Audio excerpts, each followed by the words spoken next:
Shalom umat Tuhan yang dikasihi Tuhan. Mari kembali kita di bulan Desember, di bulan Natal ini akan membagikan firman Tuhan yang bertopik tentang seputaran Natal. Di dalam Yohanes 1 ayat 29 saya akan bacakan demikian firman Tuhan. Pada keesokan harinya Yohanes melihat Yesus datang kepadanya dan ia berkata, "Lihatlah anak domba Allah yang menghapus dosa dunia."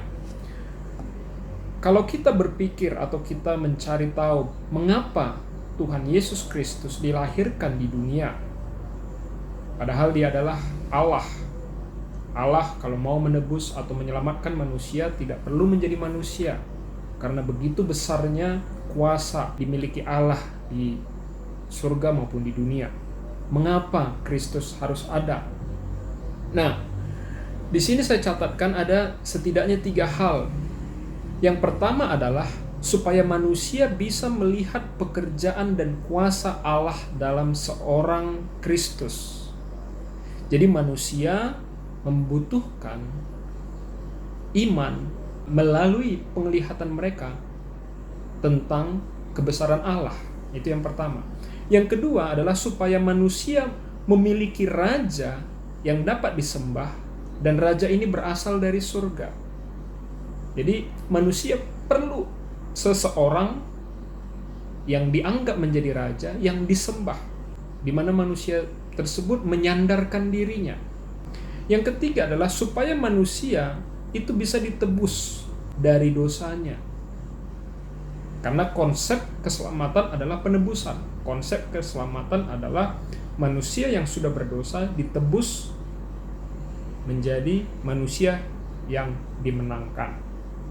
Nah, mari kita lihat bagaimana Allah menyelamatkan. Apa metode Allah menyelamatkan? Cara Allah bekerja kepada manusia di dalam keselamatan itu berdasarkan kondisi manusia itu sendiri. Karena Tuhan tidak terpahami, pekerjaan Tuhan tidak bisa diselami, maka Tuhan itu bekerja sesuai dengan kondisi manusia, sesuai dengan budaya, sesuai dengan agama, sesuai dengan aktivitas sosial yang mempengaruhi pemikiran manusia. Jadi Allah ingin bekerja dan dilihat oleh manusia berdasarkan mata manusia. Sehingga Allah menyesuaikan diri dengan akal budi manusia di dalam pekerjaan dia menyelamatkan. Jadi Allah itu menyesuaikan diri kepada pola pikir kita yang terbatas ini. Ibarat misalnya kita bicara kepada seorang nelayan, maka kita juga harus berbicara tentang hal-hal yang berkaitan tentang laut atau tentang perikanan, supaya nelayan itu bisa mengerti, misalnya demikian. Kalau kita bicara sama buruh bangunan, lalu kita bicara hal-hal mengenai pertanian, mungkin nggak nyambung. Seperti itu juga Allah, dia mau menyelamatkan manusia, supaya manusia bisa mengerti keselamatan itu, maka Allah harus menjadi manusia. Taurat mengajarkan untuk menghapus dosa umat manusia, maka harus ada korban bakaran yang dilakukan oleh imam. Kalau kita melihat di dalam Imamat 6 ayat 1 sampai 2 dan ayat 6, saya bacakan demikian.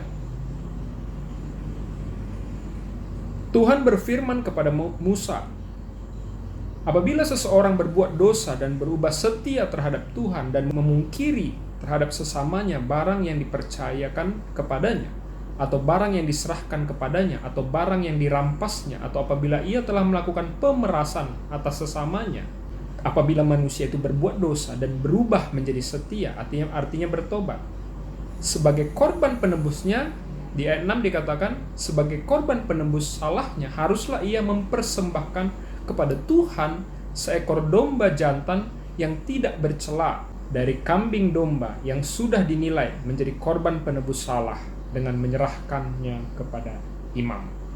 Saudara bisa lihat bahwa konteks pada saat itu, kondisi pada saat itu, cara manusia untuk selamat adalah harus ada pengorbanan dengan darah, dengan nyawa. yaitu dengan menggunakan domba. Dan Yesus, seperti Yohanes tadi bilang, dialah anak domba Allah, penebus dosa manusia. Artinya, supaya bisa dimengerti konsep keselamatan, maka Allah menjadi manusia Kristus bernama Yesus, anak Maria, dan Yesus inilah yang nantinya menjadi korban keselamatan bagi dunia. Jadi Tuhan Yesus sebagai manusia itu menjadi lambang anak domba yang dikorbankan untuk menebus dosa manusia. Maka tadi terjawab sudah pertanyaan kita, kalau dikatakan mengapa Allah harus menjadi manusia di dalam Natal 2000 tahun yang lalu, yaitu adalah bahwa harus ada anak domba penebus dosa manusia yang memberikan nyawanya, dan itu adalah Allah sendiri yang menjadi manusia Yesus. Kalau kita melihat pekerjaan keselamatan itu diawali dari Yesus sudah lahir pada Natal pertama dan dia sudah menebus dosa manusia. Kita sudah tahu itu tadi, kita sudah belajar. Namun pertanyaannya adalah, apakah pekerjaan itu sudah berakhir? Betul ya? Apakah kondisi pada waktu itu sudah berakhir? Faktanya, banyak dari umat Allah abad ke-21 ini mempercayai Yesus itu, atau saya bilang Yesus sejarah, Yesus dalam sejarah. Tidak mempercayai Yesus yang menyelamatkan umat manusia pada hari ini, tetapi Yesus yang sejarah. Yesus sebatas inspirasi, karya-karyanya menjadi inspirasi, dan dia dianggap seorang legenda. Itu yang banyak dipahami umat manusia atau orang Kristen pada saat-saat ini. Sehingga umat manusia pada saat-saat ini, atau umat Tuhan pada saat-saat ini, itu memungkiri atau menyangkal kuasa Tuhan seperti yang ada di dalam Alkitab. Kekuatan Kristus, kuasa Yesus, kemampuan Yesus mengubah segala sesuatu, kemampuan Allah bekerja atas umatnya, itu seakan-akan tidak lagi dipercaya oleh sebagian umat Kristen. Nah, ini yang saya perlu tekankan kepada kita. Padahal sebenarnya orang Kristen yang utuh itu percaya bahwa kuasa ilahi itu ada beserta kita. Maka Tuhan pernah bilang, aku akan memberikan kepadamu seorang penolong yang akan menolong hidup anak-anak Tuhan. Ini menjadi sebuah hal yang tidak terlalu mengesankan umat Tuhan. Bahkan mungkin tidak terlalu dipahami oleh umat Tuhan. Karena kita hanya percaya Yesus sebatas inspirasi dan sebatas bahwa dia pernah ada. Seperti atau seakan-akan Tuhan Yesus itu sudah tidak ada lagi di dunia ini. Padahal di dalam Ibrani kita bisa lihat, di dalam Ibrani 13 ayat 6 dan 8 dikatakan demikian. Sebab itu dengan yakin kita dapat berkata, Tuhan adalah penolongku, aku tidak akan takut. Di ayat 8 dikatakan, Yesus Kristus tetap sama, baik kemarin maupun hari ini dan sampai selama-lamanya. Sebenarnya Yesus itu sama. Yesus yang ada di dalam perjanjian baru adalah Yesus pada hari ini. Kuasa Yesus yang ada di dalam perjanjian baru juga sama kuasanya sampai pada hari ini. Hal ini yang harus kita bisa pahami. Tanpa kita bisa memahami, berarti iman kita tidak penuh terhadap Tuhan. Nah, demikian juga kuasa daripada Tuhan atau kuasa daripada Allah menghapus dosa umat manusia juga terjadi sampai hari ini. Karena kalau kita tidak percaya kepada kuasanya, maka kita juga tidak akan menerima keselamatan. Kita menerima keselamatan karena kita percaya bahwa kuasa Allah di dalam Yesus Kristus itu masih sangat besar sampai hari ini, bahkan untuk menghapus dosa dunia ini. Kalau dipikir-pikir, apa sih sebenarnya yang paling sulit untuk ditolong oleh Tuhan bagi umatnya, bagi kita? Memulihkan yang sakit bagi Tuhan Yesus tidak sulit. Memulihkan orang miskin bagi Tuhan Yesus tidak sulit.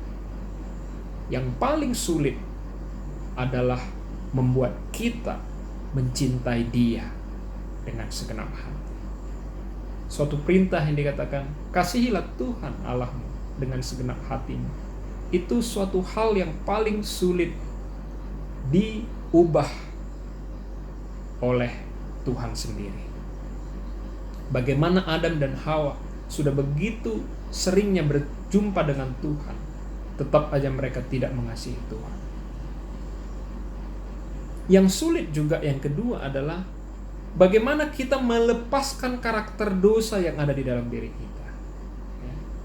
Saya bilang sekali lagi, untuk memulihkan yang sakit, Tuhan tinggal bilang bangkit dan berdirilah. Untuk memulihkan orang yang sudah mati, Tuhan bilang bangkit. Untuk memulihkan keuangan saudara, Tuhan sangat gampang melakukan. Yang sulit dilakukan adalah mengubah karakter saudara. Yang sulit dilakukan adalah membuat saudara mengasihi Dia. Karena kebanyakan, walaupun umat Tuhan, belum tentu mengasihi Tuhan. Namun ada kabar baik yang harus kita dapatkan hari ini. Saya ajak kita buka Matius 19 ayat 23 sampai 26. Di sana dikatakan, Yesus berkata kepada murid-muridnya, "Aku berkata kepadamu, sesungguhnya sukar sekali bagi seorang kaya untuk masuk ke dalam kerajaan surga. Sekali lagi aku berkata kepadamu, lebih mudah seekor unta masuk melalui lubang jarum daripada seorang kaya masuk ke dalam kerajaan surga." Saudara bisa mengerti apa maksudnya ini? Ketika murid-murid mendengar itu, sangat gemparlah mereka dan berkata, "Jika demikian, siapa yang dapat diselamatkan?" Murid-murid saja ragu. Kalau orang kaya susah masuk kerajaan Allah, siapa lagi yang bisa masuk? Tapi Yesus memandang mereka di ayat 26 dan berkata, "Bagi manusia hal ini tidak mungkin, tetapi bagi Allah segala sesuatunya mungkin." Kabar baiknya adalah, saya tahu kita semua, termasuk saya sendiri, mungkin tidak bisa sempurna. Mungkin saya tidak bisa melepas semua harta. Mungkin saya tidak bisa melepas semua karakter saya yang jahat.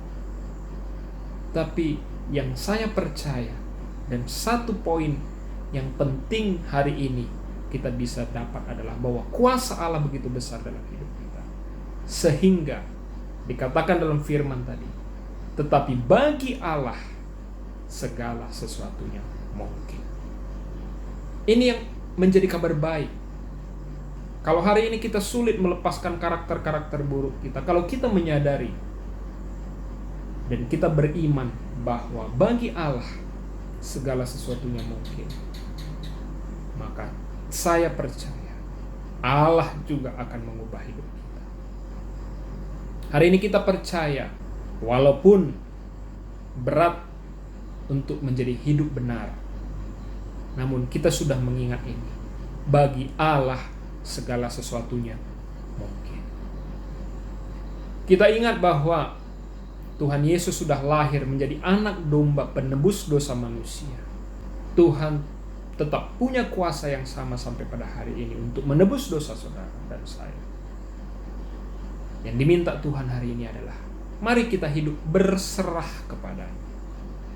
Mari kita serahkan karakter-karakter buruk kita untuk Tuhan yang mengubahkan, untuk Tuhan yang menselaraskan sesuai dengan kebenarannya, bukan karena kekuatan kita.